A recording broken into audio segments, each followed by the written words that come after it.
नमस्कार, मैं ऋषि शर्मा अपने YouTube channel online study with Rishi Sharma में आपका हार्दिक अभिनंदन करता हूं। हम समास प्रकरण के बारे में पढ़ रहे थे। आज हम समास प्रकरण के अंतर्गत द्वंद्व समास क्या होता है, इसकी परिभाषा क्या है, इसके बारे में पढ़ेंगे। द्वंद्व समास।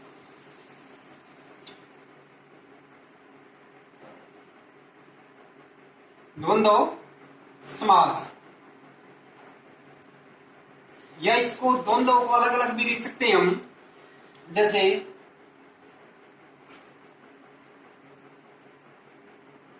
द्वंद्व। द्वंद्व का अर्थ है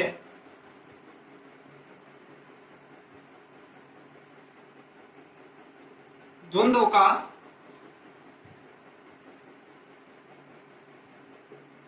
अर्थ है जोड़ा। द्वंद्व का क्या अर्थ है? जोड़ा यानी युगल। अब हम इसकी परिभाषा को देखते हैं। द्वंद्व समास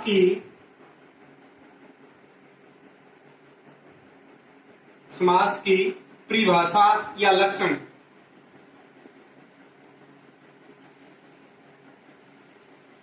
द्वंद्व समास की परिभाषा या लक्षण। तो द्वंद्व समास की परिभाषा क्या होती है? जिस समास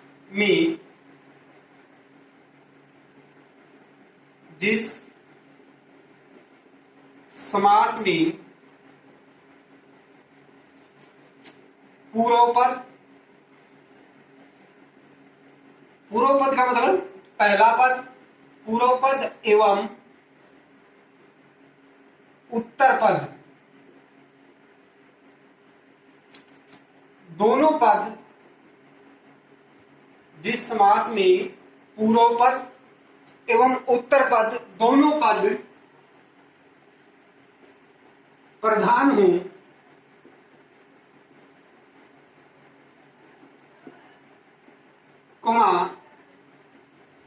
उसे द्वंद्व समास कहते हैं।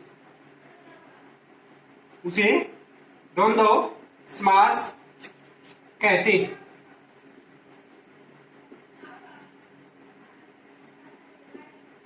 परिभाषा क्या होगी द्वंद्व समास की? जिस समास में पूर्व पद यानी पहला पद और उत्तर पद यानी दूसरा पद दोनों पद प्रधान हो, उसे क्या कहते हैं? द्वंद्व समास कहते हैं। जैसे इसके बारे में हम कहें कि इसके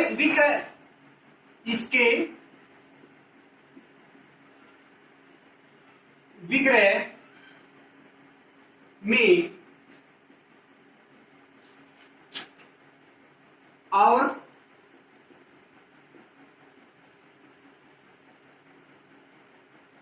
तथा या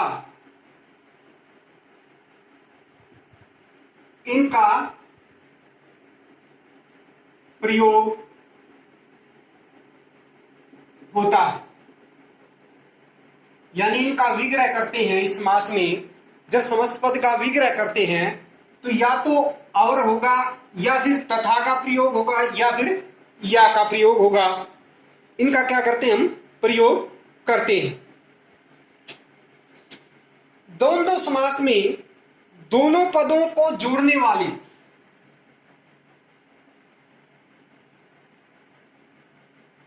द्वंद्व समास में दोनों पदों का मतलब पूर्व पद और उत्तर पद, इन दोनों पदों को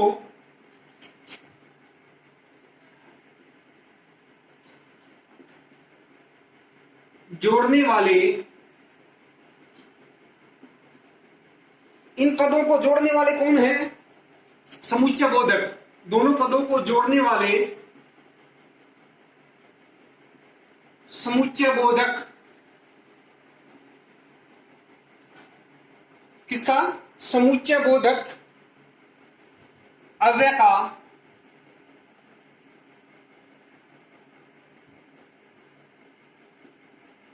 इन पदों को, इन द्वंद्व समास में दोनों पदों को जोड़ने वाले समुच्चय बोधक अव्यय का लोप होता है।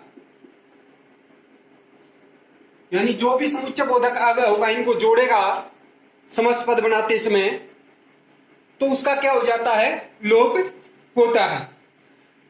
अब हमने इसकी परिभाषा देख ली कि जिस समास में पूर्व पद एवं उत्तर पद दोनों पद प्रधान हो, वहां क्या होता है, द्वंद्व समास होता है। और इसका ये देख लिया कि इनके विग्रह में क्या रहता है, और तथा या इनका प्रयोग होता है, और इनका दोनों पदों को जोड़ने वाले समुच्चय बोधक अव्यय का लोप होता है। अब द्वंद्व समास, जैसे एक उदाहरण लेते हैं, जैसे परिभाषा के साथ, जैसे इसके बीच क्या होता है, योजक, योजक चिन्ह क्या होता है ये, जैसे समस्त पद में जब हम होंगे तो योजक चिन्ह, योजक चिन्ह, योजक चिन्ह क्या होता है, ये इस योजक का प्रयोग होता है बीच में समस्त पद के अंतर्गत। समस्त पद के अंदर क्या होता है, इस योजक चिन्ह का प्रयोग होता है। और विग्रह पद के अंदर योजक, ये समुच्चय बोधक अव्यय का, यानी और तथा या इनमें से किसी का भी प्रयोग होता है। जैसे हम परिभाषा के साथ एक उदाहरण लेते हैं, जैसे हम आचार विचार, तो क्या होगा इसका विग्रह, आचार क्या, किस समुच्चय बोधक अव्यय का प्रयोग होगा, जैसे हमने प्रयोग कर दिया आचार, आचार क्या होता है, व्यवहार, आचार और विचार, विचार। दूसरा हम ले लेते हैं, जैसे नर नारी, तो क्या हो गया, नर और नारी, नर और नारी। अब द्वंद्व समास कितने प्रकार का होता है, द्वंद्व समास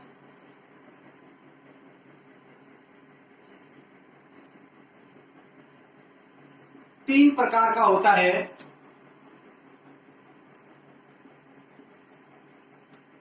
तीन प्रकार का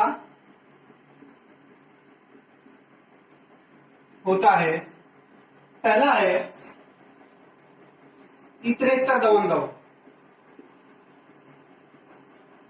इतरेतर द्वंद्व। दूसरा है समाहार द्वंद्व, समाहार द्वंद्व। तीसरा है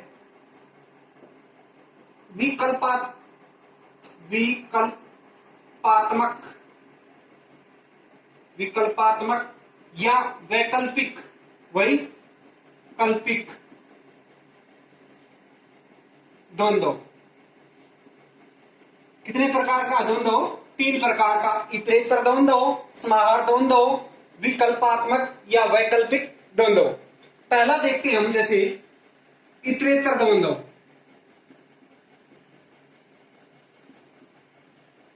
इतरेतर द्वंद्व, इतरेतर जैसे इसका करते हैं, इतरेतर का मतलब है इतर इतर, इतर इतर, इतर इतर का मतलब क्या हो गया, अलग अलग, इतरेतर का मतलब अलग अलग। तो इसकी परिभाषा क्या होगी, जिस समास में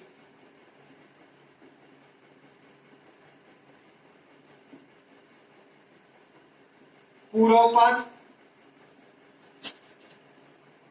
एवं उत्तर पद, जिस समास में पूर्व पद एवं उत्तर पद दोनों पद, दोनों पद, जिस समास में पूर्व पद एवं उत्तर पद दोनों पद प्रधान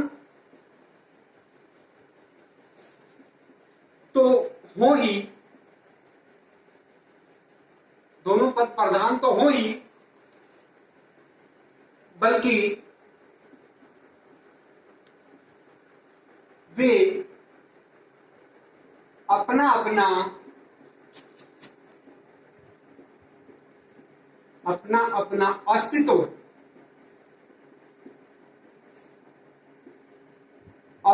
भी रखते हूं, अपना अपना अस्तित्व भी रखते हो, कोमा उसे इतरेतर द्वंद्व कहते हैं। उसे क्या कहते हैं? इतरेतर द्वंद्व कहते हैं। इसके समास विग्रह में, इसके समास विग्रह में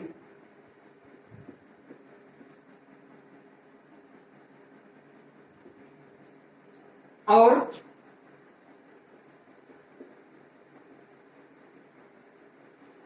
या फिर तथा योजक का प्रयोग होता है, या समुच्चय बोधक या योजक का प्रयोग होता है। किसका प्रयोग होता है? और या फिर तथा इन योजक का प्रयोग होता है।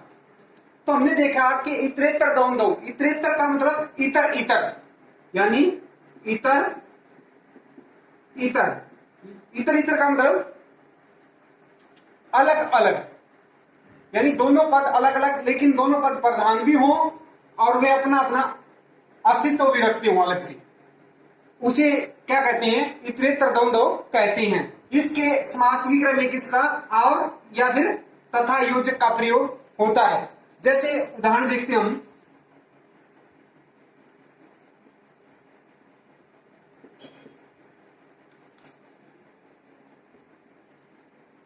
भाई बहन, तो क्या हो जाएगा? भाई और या फिर भाई तथा बहन, या फिर हम और देखें जैसे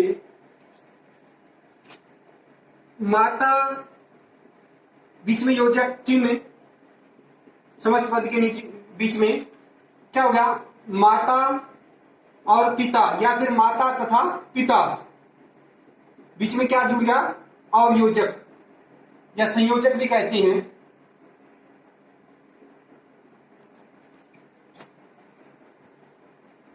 अन्न जल, क्या हो गया? अन्न और जल, अन्न और जल। फिर जैसे लाओ कुश, क्या बन जाएगा विग्रह? लाओ तथा कुश, चाहे और डाल दे चाहे तथा, चाहे तो लाओ और कुश, चाहे लाओ तथा कुश। फिर और लेते हैं जैसे राम सीता, तो क्या बनेगा विग्रह में? राम और सीता, राम और सीता। जैसे और उदाहरण देखते हम, घी शक्कर, तो विग्रह में क्या हो जाएगा?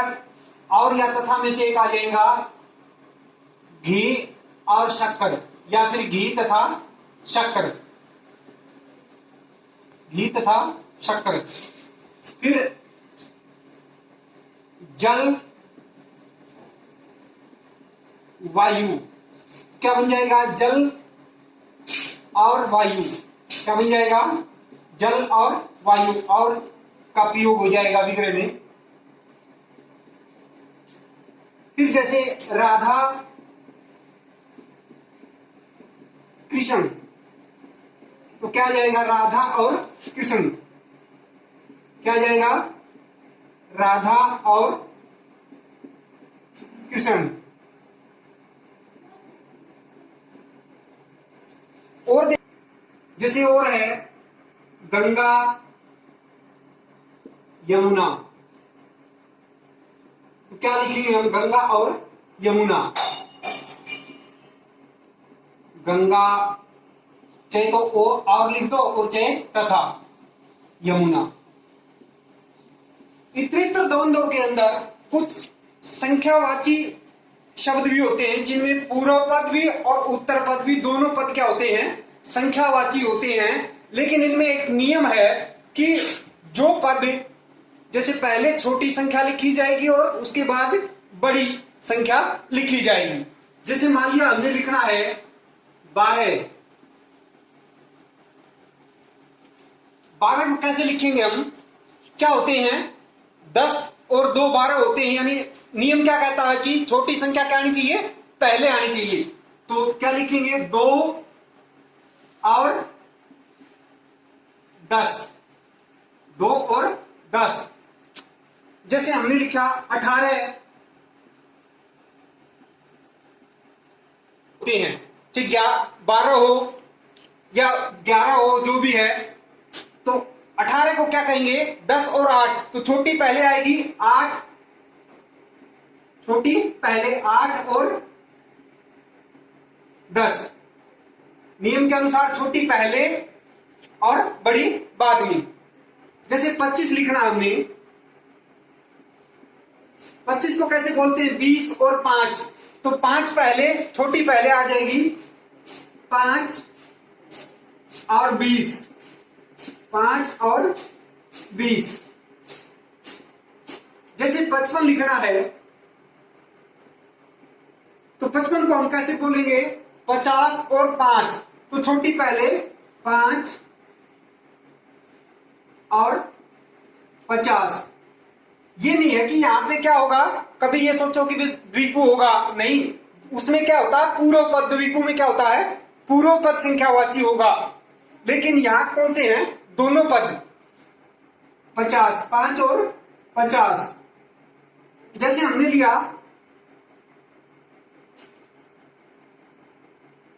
68, तो क्या बोलेंगे हम?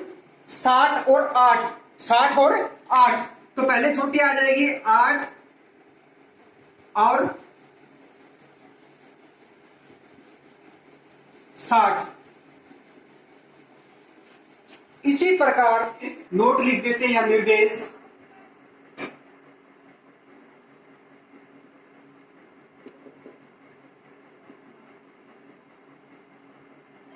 दोनों पद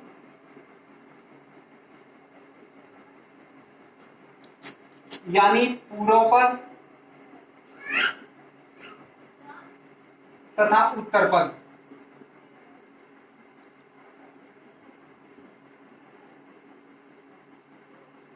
यदि दोनों पद, पूर्व पद तथा उत्तर पद,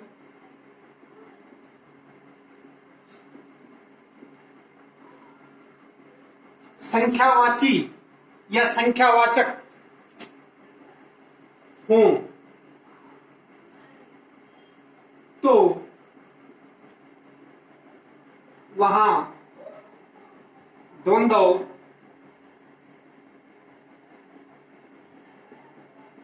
समास होता है।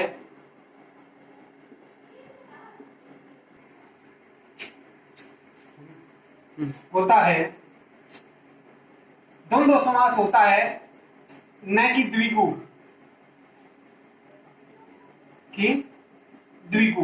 क्योंकि जब संख्यावाची आ जाता है तो हम उसको द्विगु के अंतर्गत मानते हैं। लेकिन हमने यहां बता दिया कि यदि दोनों पद, पूर्व पद और उत्तर पद, दोनों पद संख्यावाची हो यानी संख्यावाचक हो तो वहां पर द्वंद्व समास होता है, न कि द्विगु। जबकि द्विगु में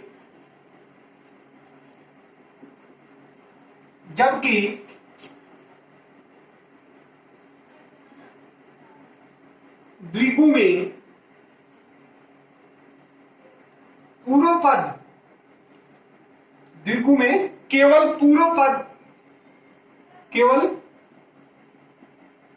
पूर्व पद संख्यावाची होता है और समूह का बोध कराता है। समूह का बोध कराता है।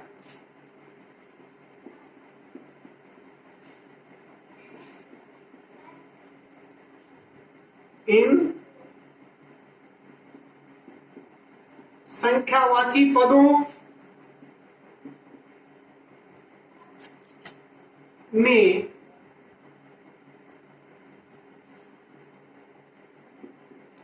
छोटी संख्या को नियम के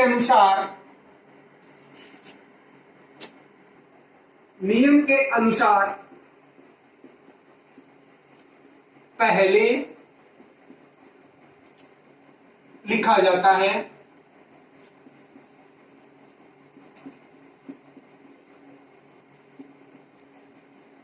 और बड़ी को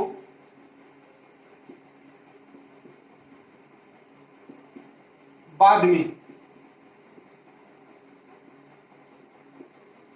क्या कहता है, यदि दोनों पद प्रधान वो संख्यावाची होंगे, पूर्व पद और उत्तर पद, वहां हम क्या मानेंगे, कौन सा समास होगा, द्वंद्व समास, न कि द्विगु। क्योंकि द्विगु में क्या कहता है कि पूर्व पद संख्यावाची होता है और वो समूह का बोध कराता है किसी का। इन संख्यावाची पदों में यदि पूर्व पद और उत्तर पद दोनों संख्यावाची है द्वंद्व समास में, तो इनमें से छोटी संख्या जब जो होगी वो पहले लिखी जाएगी और बड़ी को। दूसरा है समाहार द्वंद्व। समाहार द्वंद्व दूसरा प्रकार क्या है, समाहार द्वंद्व। समाहार का अर्थ है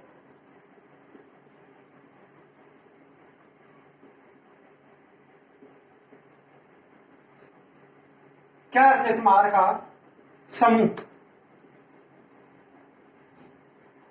समाहार का क्या अर्थ है, समूह। परिभाषा है जिस समास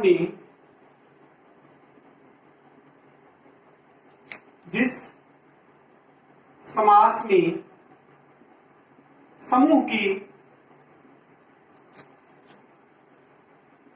या समाहार की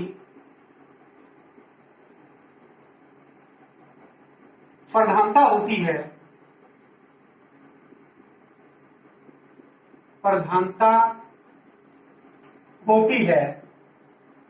किसमें, जिस समास में समूह या समाहार की प्रधानता होती है, वहां उसे समाहार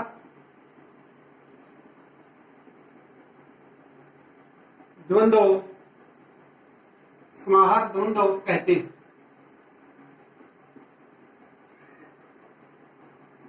उसको क्या कहते हैं, समाहार द्वंद्व कहते हैं। इसके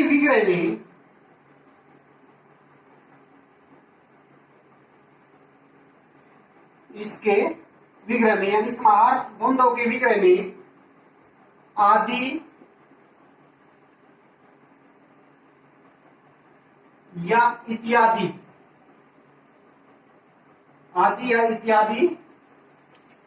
समाहार शब्दों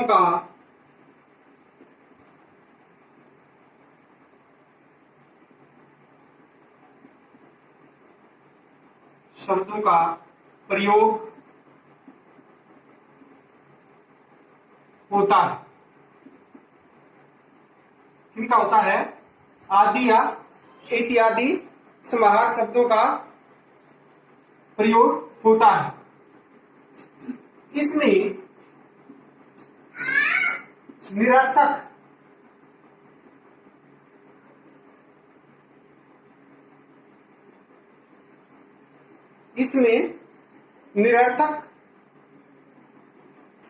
शब्दों का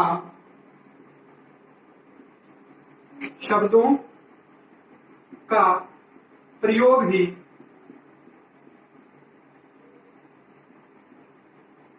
होता है।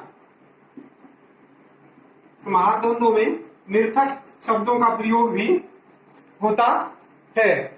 जैसे निरर्थक शब्द कैसे, जैसे चाय वाय,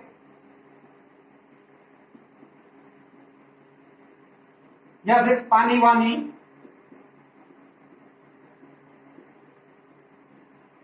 या फिर आमने सामने,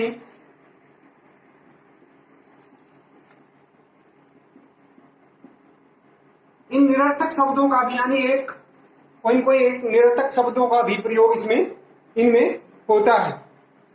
और इसमें क्या होता है, दूसरा एक मुख्य बात है कि इसमें एक ही रूप वाले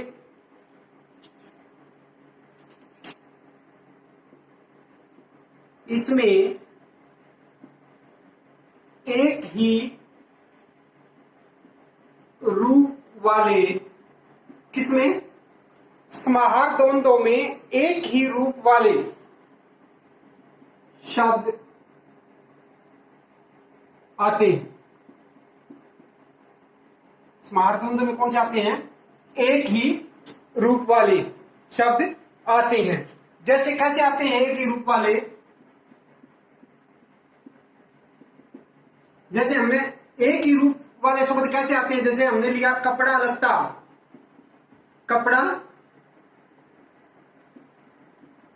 लत्ता, यानी कपड़ा भी वही है वस्त्र और लत्ता भी वही है, एक ही रूप वाले, इनका एक ही है। तो कपड़ा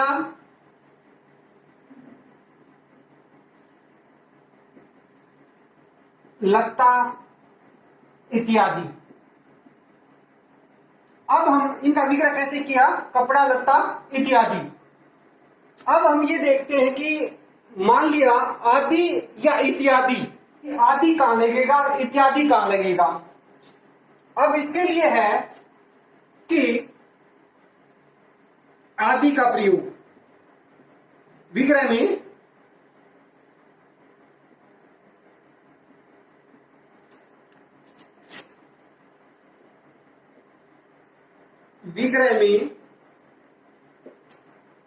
आदि शब्द का प्रयोग,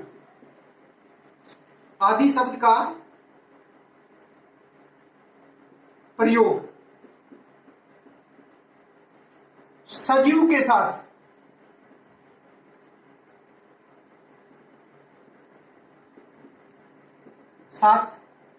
होगा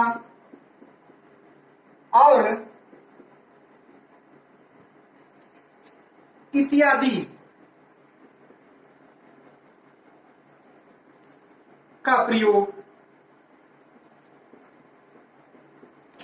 निर्जीव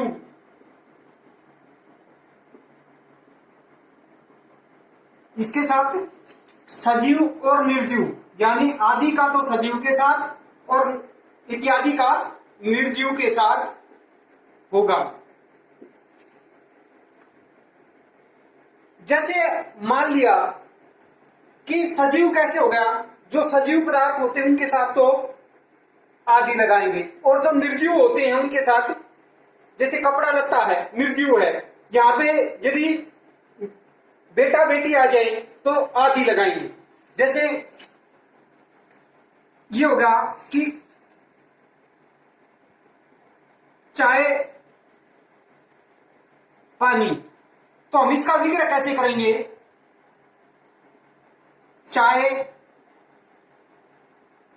पानी इत्यादि, क्योंकि ये है निर्जीव। और यदि आ जाए माता पिता, मान लीजिए ये भी आ जाए, तो हम क्या करेंगे, माता पिता आदि। ये क्या है, क्योंकि ये सजीव, सजीव के साथ आदि, निर्जीव के साथ इत्यादि।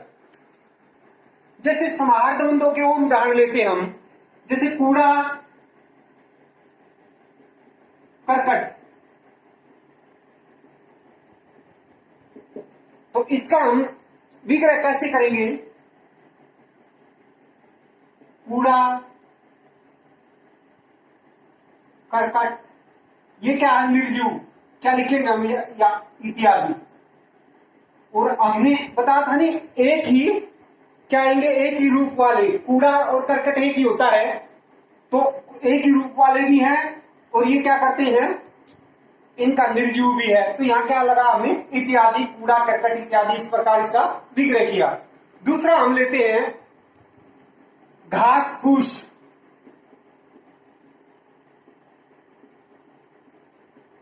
घास और फूस क्या है, एक ही रूप वाले शब्द हैं और इसका विग्रह करेंगे घास कौमा फूस, और निर्जीव है तो क्या लगाएंगे, इत्यादि, घास फूस इत्यादि।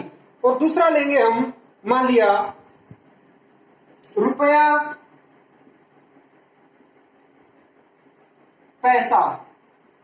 रुपया और पैसा एक ही रूप वाले शब्द हैं, एक ही रूप वाले, रुपया और पैसा एक ही होते हैं। अब इनका विग्रह कैसे करेंगे, रुपया कौमा पैसा, और क्या है, निर्जीव है तो इत्यादि। अब हम और लेते हैं, जैसे धन दौलत, ऊपर वाला ही जैसा है, वही एक जैसे हैं, धन कोमा दौलत, निर्जीव है तो क्या, इत्यादि। इसी प्रकार जैसे मान लिया हमने यहां ले लिया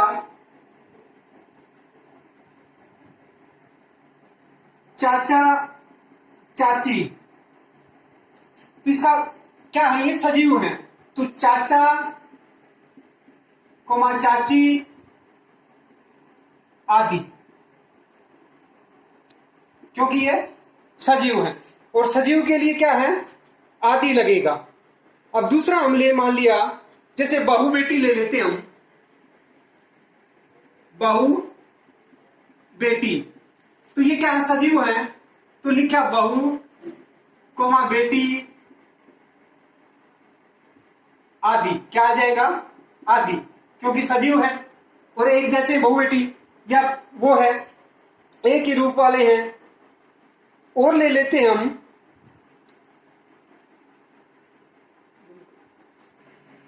जैसे और ले ली बाप दादा,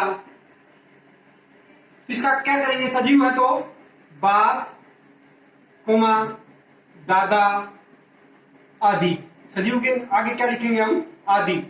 या फिर जैसे हम साग पात बोलते हैं ना, साग पात, तो ये क्या आ जाए, निर्जीव में, तो साग कोमा पात, क्या लिखेंगे हम, निर्जीव के आगे इत्यादि, क्या लिखेंगे, जैसे चिट्ठी पत्री, चिट्ठी पत्री, तो ये एक जैसे ही है, समान रूपल, तो क्या लिखेंगे हम, निर्जीव है तो क्या, चिट्ठी कोमा पत्री, और निर्जीव है तो क्या लिखेंगे, इत्यादि। अब आमने सामने, आमने सामने, अब इसके सामने हमने निरर्थक लिखने की जरूरत नहीं है, तो क्या लिखेंगे हम, सामने इत्यादि, सामने इत्यादि। अब जैसे वहां लिखा था हमने चाय वाय, चाय वाय, चाय इत्यादि, चाय इत्यादि लिख दे, निर्जीव है, क्या है, निरर्थक शब्द लिखने की जरूरत नहीं, निर्जीव है तो इत्यादि लिख देंगे हम। तीसरा है द्वंद्व का प्रकार, विकल्पात्मक, विकल्पात्मक या वैकल्पिक।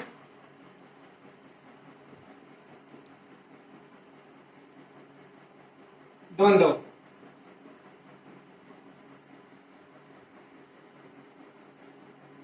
इसमें क्या होता है कि इसमें विलोम वाले उदाहरण होते हैं, विलोम, विलोम अर्थ वाले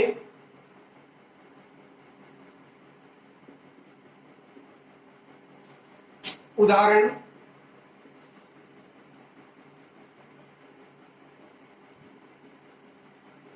होते। वैकल्पिक में क्या होगा, जिनके विलोम होंगे युगल के अंदर, द्वंद्व के अंदर जो विलोम वाले हैं शब्द, जैसे लाभ हानि है, जय पराजय है, ये विलोम वाले किसमें आते हैं?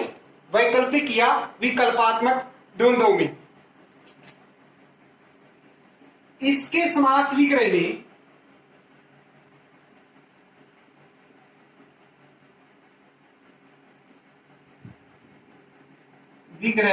में क्या होगा? इसके समास विग्रह में या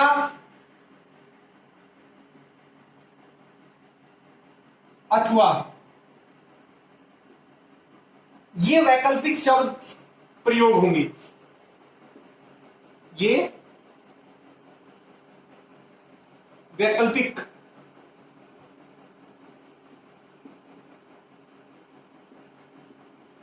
शब्द प्रयोग होंगे। जैसे उदाहरण लेते हैं हम, लाभ हानि लेते हैं, तो इसका विग्रह कैसे करेंगे? लाभ या हानि, क्योंकि विलोम होगा तो इसमें क्या अर्थ है कि विलोम अर्थ वाले उदाहरण होते हैं इसके अंदर, वैकल्पिक के अंदर। या फिर इसको हम कर देंगे कि लाभ अथवा हानि, या ऐसे भी लिख सकते हैं हम इसको, लाभ अथवा का प्रयोग कर देंगे हानि, ये भी लिख सकते हैं।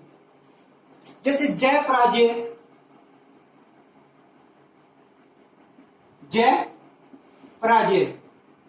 तो क्या लिखेंगे? जय या पराजय,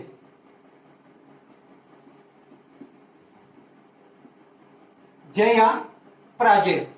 या फिर हम लिखेंगे जैसे पाप पुण्य, तो हम इसका विग्रह कैसे करेंगे? पाप अथवा पुण्य, पाप अथवा पुण्य। जैसे हमने विलोम लिखने हैं तो इसका यस अपयस, यस अपयस, तो क्या बना देंगे? यस या अपयस, या अथवा भी डाल सकते हैं हम, यस या अपयस। फिर है जैसे सुख,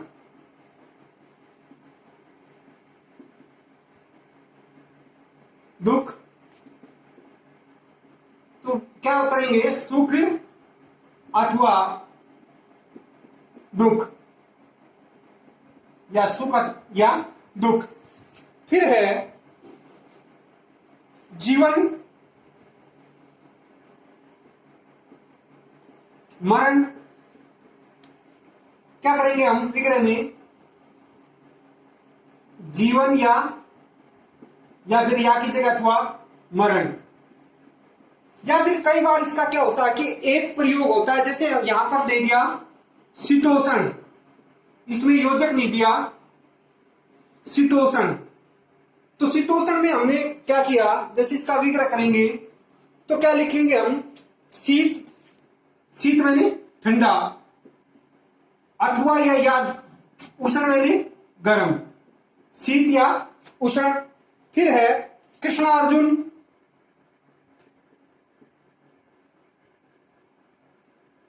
इनके अंदर क्या है? योजक चिन्ह का प्रयोग नहीं है, शीतोषण में भी नहीं है और कृष्ण अर्जुन में भी। तो क्या करेंगे हम? कृष्ण अथवा अर्जुन, कृष्ण अथवा अर्जुन। फिर जैसे हमने लिख लिया धर्माधर्म, तो क्या बनाएंगे? धर्म या अधर्म, धर्म या अधर्म। कुछ संख्यावाचक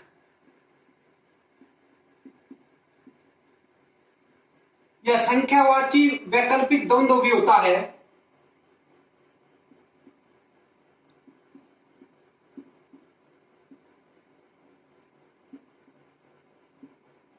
संख्यावाचक या संख्यावाची वैकल्पिक द्वंद्व में जैसे हमने लिख लिया 3 4 लिख देते हैं हम यहां, तो क्या लिखेंगे 3 या 4। 3 4 का क्या लिखेंगे हम 3 या 4, या फिर अथवा डालेंगे हम 3 अथवा 4। जैसे लिखेंगे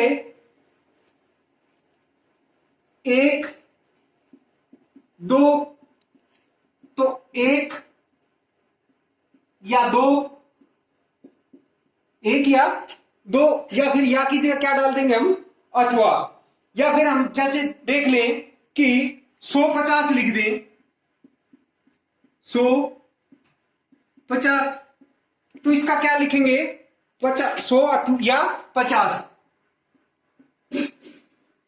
100 या 50। फिर है मान लिया 60 70, 60 70 को क्या लिखेंगे हम 60 या 70, या फिर यहां अथवा भी डाल देंगे हम। यहां क्या बताया था हमने, सॉरी यहां क्या बताया था, पहले छोटी आएगी यानी 50 या अथवा 100। ऊपर लिखा भी था ना कि पहला छोटी संख्या आएगी बाद में बड़ी। इस प्रकार जैसे 1000 500,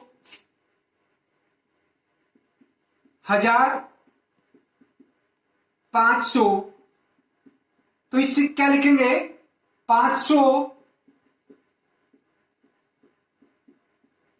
अथवा 1000, क्योंकि पहले छोटी लिखनी थी ना।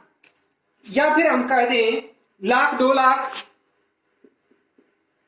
लाख 2 लाख, तो पहले छोटी लिखनी है तो क्या हो जाएगा लाख अथवा या फिर या लिखेंगे 2 लाख। इस प्रकार हमने द्वंद्व समास की परिभाषा, उसके प्रकार पढ़े। अगला है समास प्रकरण के अंतर्गत बहुव्रीहि समास। बहुव्रीहि समास, तो यहां पे एक बात बताना चाहता हूं मैं, यदि हमने पहले वाली वीडियो भाग 1 या भाग 2 या भाग 3 में कहीं बहुव्रीहि समास लिखा हो, गलती से हमने यहां व्रीहि की जगह व्रीहि लिख दिया हो, तो ये यहां आप बहुव्रीहि कर ले न कि बहुव्रीहि, तो क्या आएगा बहुव्रीहि आएगा। ये गलत है, ये ठीक है, तो पूरा क्या आएगा बहुव्रीहि समास आएगा। गलती से यदि हो गया हो तो वहां भी पीछे भी आप ठीक कर लीजिए लिखते वक्त। न क्या है ये बहुव्रीहि समास है न कि बहुव्रीहि। जैसे इसका अर्थ होता है बहु, बहु का अर्थ है बहुत, बहु का क्या अर्थ है बहुत, और व्रीहि क्या है व्रीहि, व्रीहि का अर्थ है चावल या फिर कहें हम धान। तो इस प्रकार बहुव्रीहि समास यानी बहुव्रीहि शब्द दो शब्दों के मेल से बना है, बहु और व्रीहि। बहु का अर्थ है बहुत और व्रीहि का अर्थ है चावल या धान। इस प्रकार बहुव्रीहि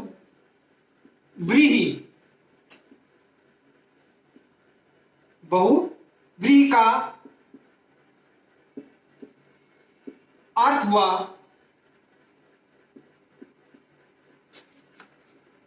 बहुत धान या फिर चावल। अब बहुत धान या चावल किसके पास मिलेंगे, कौन किसका बोध कराएगा, ये किसान। किसका, किसान। कौन करता है ये बहुत धान या चावल किसके पास होंगे, किसके पास होते हैं बहुत धान या चावल वाला कौन होता है? किसान। तो इस प्रकार हम इसकी परिभाषा करेंगे, बहुव्रीहि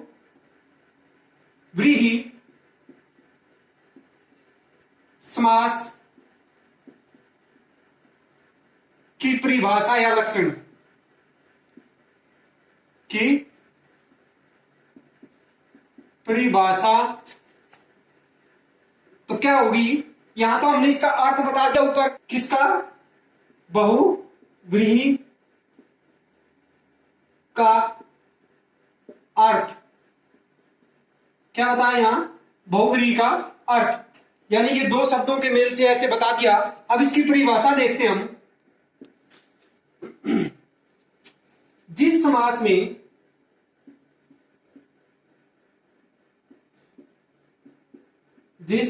समास में पूर्व पद तथा उत्तर पद, पूर्व पद तथा उत्तर पद दोनों पदों को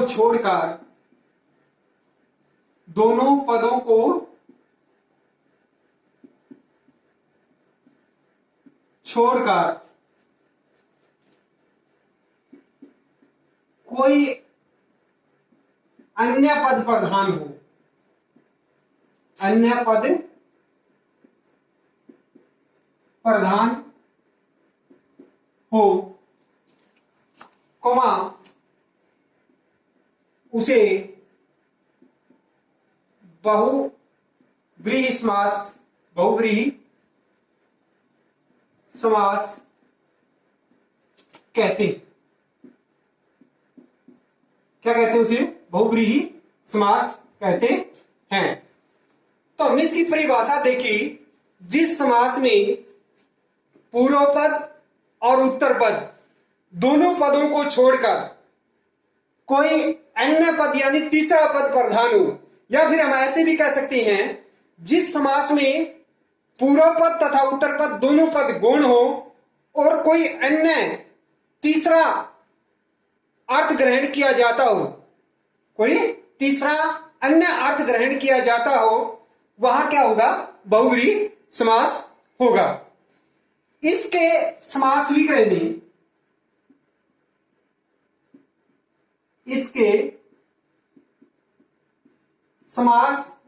में क्या क्या होंगे? इसके समास विग्रह में है जिसका, है जिसकी, है जिसके, इनका प्रयोग होता है। इनका समास विग्रह करने के बाद ये किसके पर्यायवाची हैं? इनका समास विग्रह करने के बाद ये किन के पर्यायवाची हैं वो भी लिखना होता है। जैसे हम इसका उदाहरण लेते हैं,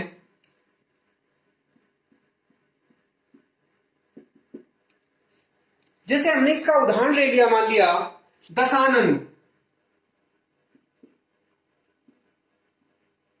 अब हम इसका क्या, ये समस्त पद है तो इसका विग्रह पद क्या होगा? 10 हैं आनंद। आनंद क्या होता है? मुख।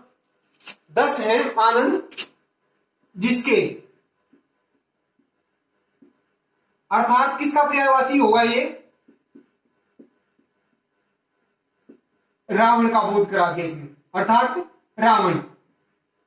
तो इसका तीसरा होगा, न तो पहला 10 है न आनंद है, कोई इनमें क्या है, न तो पूर्व पद प्रधान है न उत्तर पद है, कोई अन्य अर्थ यानी रावण का बोध करा, तो यहां पे बहुव्रीहि समास। फिर हम लेते हैं, एक ये है कि जितने भी देवताओं के नामों के लिए, जैसे जिसका है जिसका, है जिसकी या है जिसके, ये जितने भी हमारे देवताओं के नाम हैं उनके अंदर जो है जब विग्रह करते हैं तो ये लगाते हैं और उनमें क्या आता है? बहुव्रीहि समास होता है। जैसे हम यहां लिख लें कि लंबोदर,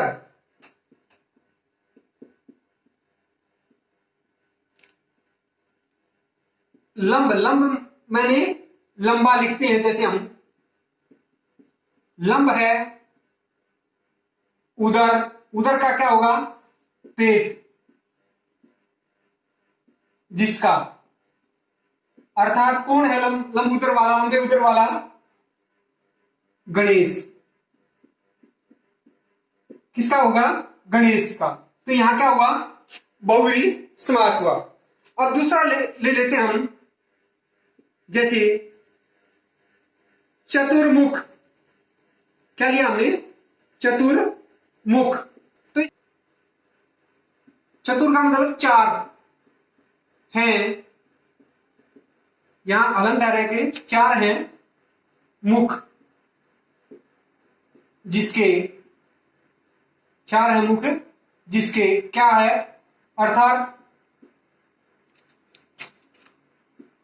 किसका है? ब्रह्मा का। ब्रह्मा किसका बोध करा? तीसरे पद का। क्या अर्थ लिया इसका? तीसरा अर्थ ब्रह्मा। फिर है चतुरानन, चतुरानन। तो इसका भी क्या होगा? चतुर यानी चार हैं। आनंद, आनंद क्या होता है? वही ऊपर वाला। आनंद का मतलब मुख, चार है मुख, जिसके ऊपर वाला ही, अर्थात तीसरा अर्थ क्या लिया? ब्रह्मा। क्या लिया? ब्रह्मा। फिर है चतुर्भुज, चतुर्भुज। इसका चतुर मैंने चार से भी लिख देते हैं, चार हैं भुजाएं, जिसकी, अर्थात कौन है चार भुजाओं वाला? विष्णु। तीसरे का किसका करवा इसमें बोध? विष्णु का। चार भुजाएं किसकी थी? विष्णु की। यहां हम पहले वालों में भी चाहे उदाहरण जहां लिख रखे हो वहां हम डाल सकते हैं समस्त पद, विग्रह पद।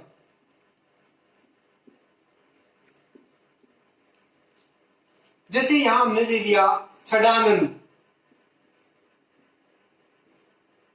तो इसका विग्रह करेंगे हम षट है आनंद। आनंद का मतलब यानी मुख, आनंद जिसके, अर्थात कौन था? कार्तिकेय। किसका बोध हुआ? कार्तिकेय का।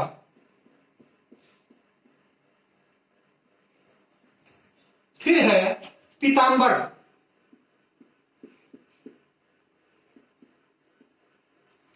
पीत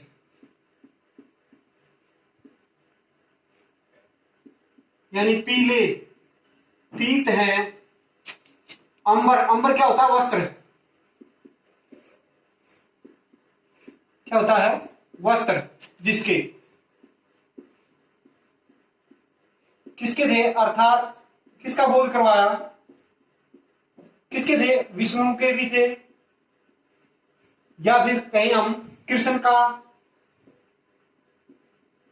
या फिर कहीं कहीं हनुमान जी का भी पीतांबर बोला जाता है, विष्णु का भी, और या फिर कृष्ण का, या फिर कहीं कहीं हनुमान जी को भी पीतांबर का, वो पीतांबर वस्त्रों वाला बोला जाता। दूसरा हमने लिया श्वेतांबर।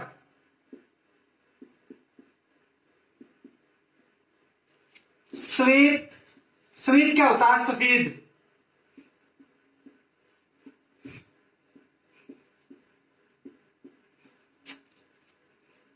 है अंबर, अंबर का क्या होता है? वस्त्र, ऊपर भी लिखा हुआ है,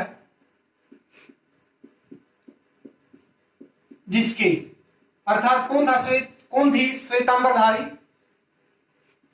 अर्थात सरस्वती मां, मां, या मां सरस्वती किसका बोध कराती है? श्वेतांबर, श्वेत है अंबर जिसका, ये किसका बोध? तीसरे का, मां सरस्वती का। फिर हमने लिया गजानन। गज, गज क्या होता है? हाथी। गज के समान आनंद, आनंद क्या हुआ है? मुख है जिसका, क्योंकि वहां बताया था ना, है जिसका लगेगा या है जिसकी, तो अर्थात किसका बोध कराता है ये? गणेश जी का। तीसरे का किसका? गणेश जी का करवाया इसने, तीसरे का।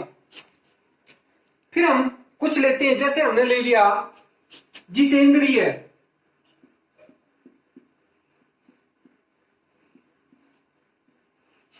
जीत ली है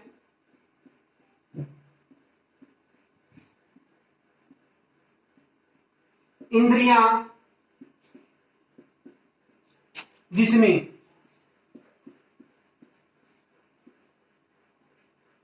अर्थात जितेंद्रिय कौन? कोई जैसे तपस्वी हो, कोई सन्यासी हो या महात्मा हो, साधु महात्मा, कोई किसी का तीसरे का बोध करा लिया। अब हमने लिया सुलोचना।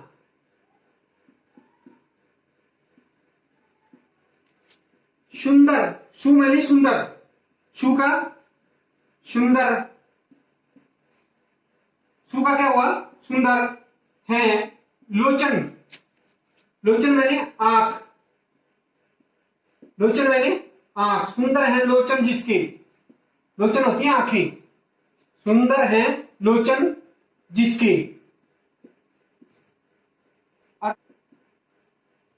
अर्थात कोई स्त्री, किसको? किसी स्त्री के सुंदर लोचनों की यहां तीसरे का बोध करवा लिया। इस प्रकार हम और उदाहरण लेते हैं, जैसे पतझड़। पतझड़, अब हम इसका भी क्या करेंगे? पत्ते हैं झड़ते जिसमें, ऐसी वह ऋतु कौन सी है? या फिर इसका हम वो वाला लगाकर भी कर सकते हैं कि पत्ते झड़ने वाली ऋतु, पत्ते झड़ने वाली ऋतु। तो पत्ते झड़ने वाली ऋतु अर्थात किसका हो गया बोध? पतझड़ ऋतु, पतझड़ ऋतु तीसरे का होगा। या फिर पत्ते हैं झड़ते जिसमें, ऐसी वह ऋतु कौन सी है? पतझड़ की ऋतु। फिर है जैसे बारहसिंगा, बारहसिंगा, इसको हम बारहसिंगा, ये संख्यावाची है तो इसको हम द्विगु में नहीं गिनेंगे, तो क्या करेंगे हम? 12 सिंगों वाला, 12 दो सिंह है, उन्हीं के ऊपर क्या थी? 6 हो रखे थे, निकले हुए थे, 12 सिंगों वाला। या फिर इसका क्या करेंगे हम? 12 हैं सिंह जिसके, ऐसा कोई पशु है 12 सिंगा, तो किसका? अर्थात पशु का बोध करा दिया 12 सिंगे का, किसी पशु का। इस प्रकार हमने बहुव्रीहि समास को कुछ उदाहरणों द्वारा समझा। इस प्रकार कई बार हम बहुव्रीहि और क्रमधारीय या फिर द्विगु के अंदर क्या हो, संदेह में पड़ जाते हैं कि इसमें इसको हम किसके अंतर्गत बताएं। जैसे मान लिया कोई वाक्य के अंदर देता है कि मोहन पीतांबर ओढ़े जा रहा है। यदि मान लिया हमने और यहां दे देता है कि भी इसमें समास बताइए कौन सा है, तो हम संदेह में पड़ जाते हैं कि यहां पीतांबर आते ही हमारा किस ओर जाता है? बहुव्रीहि की ओर। किस ओर जाता है? बहुव्रीहि समास की ओर जाता है। लेकिन यहां हमने देखना है कि यहां पीतांबर का मतलब है पीत माने पीला, अंबर माने वस्त्र, और ओढ़े ओढ़े, तो यहां पीले वस्त्र की क्या बताई गई है? विशेषता बताई गई है। क्या बताई गई है? विशेषता। तो विशेषता जहां बताई गई हो तो वहां कौन सा होता है, कर्मधारय समास। कौन सा होता है, तो यहां हम क्या लिखेंगे, कर्मधारय समास, कर्मधारय, न कि बहुव्रीहि। क्यों, क्योंकि हमने यहां इसमें इसका भाव समझना है कि मोहन पीतांबर ओढ़े जा रहा है। तो यहां ओढ़े जाने का मतलब अंबर, वस्त्र, अंबर मैंने वस्त्र की, पीले अंबरों की, यानी किसी क्या बताई गई है, विशेषता बताई गई वस्त्र की। तो यहां जहां विशेषता बताई जाती है वहां क्या होता है, कर्मधारय। यदि इस वाक्य को ऐसे कर दे, ये बोले कि मोहन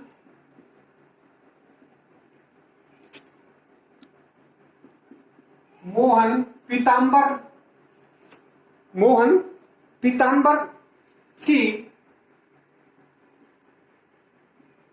पूजा कर रहा है, तो यहां सीधा किसकी जाएगा, यदि यहां पीतांबरधारी मान लिया, पीतांबरधारी भगवान है, कोई देवता है, किसी देवता के जहां वो आ जाती है कि पीतांबरधारी की पूजा किसकी करेंगे हम, देवता की। तो यहां पीले वस्त्रों की जैसे पीले हैं वस्त्र जिसके, ऐसा भाव प्रकट करेगा कि जहां देवता का बोध कराने लग जाता है वहां हम क्या करेंगे, बहुव्रीहि समास, बहुव्रीहि समास लिखेंगे, न कि कर्मधारय। फिर जैसे मान लिया, और उदाहरण लेते हैं कि मान लिया घनश्याम, एक उदाहरण ये लिया, एक ये लिया, तीसरा हम लेते हैं घनश्याम बांसुरी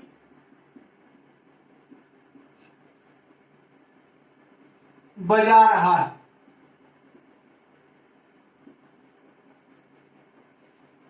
अब यहां इसके नीचे मान लिया अंडरलाइन है, रेखा अंकित है। और चौथा हम ले लेते हैं, मान लिया कि आकाश में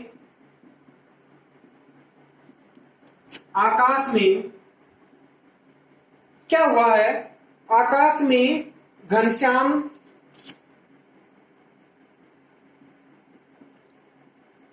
छाए हुए हैं।